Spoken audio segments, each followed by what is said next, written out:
Is your Rahul. Welcome back to coins collections. ఈరోజు నేను మీకు చూపించబోయే కాయిన్స్ వచ్చేసి 10 రూపీస్ అండి. నా దగ్గర ఉన్న కలెక్షన్లో 3 డిఫరెంట్ టైప్స్ ఆఫ్ కాయిన్స్ ఉన్నాయి. బట్ నేను ఈరోజు మీకు టూ కాయిన్స్ మాత్రమే మీకు ఇంట్రడక్షన్లో చూపిస్తున్నాను. ఈ 2 కాయిన్స్ మాత్రమే ఎందుకు చూపిస్తున్నాను అంటే, సేమ్ కాయిన్స్ బట్ డిజైన్ మాత్రం డిఫరెంట్గా ఇచ్చారు. ఈ డిజైన్ డిఫరెంట్గా ఇవ్వడానికి కారణం ఏంటంటే, ఒకటి 2018 to 10 మధ్యలో ప్రింట్ చేశారు. ఇంకొకటి వచ్చేసి 2011 to 18 మధ్యలో ప్రింట్ చేశారండి.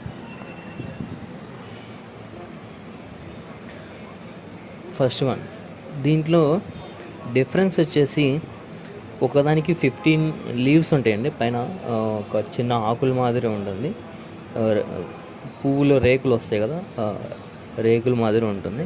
ఇంకొకటి వచ్చేసి 10 లీవ్స్ ఉంటాయి. ఈ 10 లీవ్స్ వచ్చింది అనేది ఏంటంటే 2011 to 18 మధ్యలో ప్రింట్ చేశారు. హైదరాబాద్లో ప్రింట్ చేశారండి. దీని మీద స్టార్ గుర్తుంటుంది.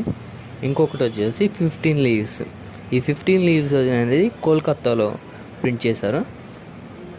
బట్ దీనికి ఎటువంటి స్టార్ మార్క్ కానీ సింబల్ అనేది చూపించదు. దాని మీద ఎటువంటి సింబల్ అనేది ఉండదు. సో ఇలాగా వీటిని ప్రింట్ చేశారు. బట్ నా రీసెర్చ్లో తేలిన దాని ప్రకారం ఏంటంటే, నేను మీకు ఈ 2 డిఫరెంట్ కాయిన్స్ మాత్రమే చూపిద్దాం అనుకున్నాను. నా రీసెర్చ్లో తేలింది ఏంటంటే, ఇలాంటివి 14 కాయిన్లు మన ఆర్బీఐ డిజైన్ చేసింది. ఆ 14 కాయిన్స్ మీకు ఇప్పుడు నేను చూపిస్తాను, చూడండి. బట్ నా దగ్గర ఉన్నది మాత్రం 3 డిజైన్స్ మాత్రమే ఉన్నాయి. ఆ 3 డిజైన్స్ మీకు చూపిస్తాను. ఇదేనండి. Thank you. Subscribe to my channel.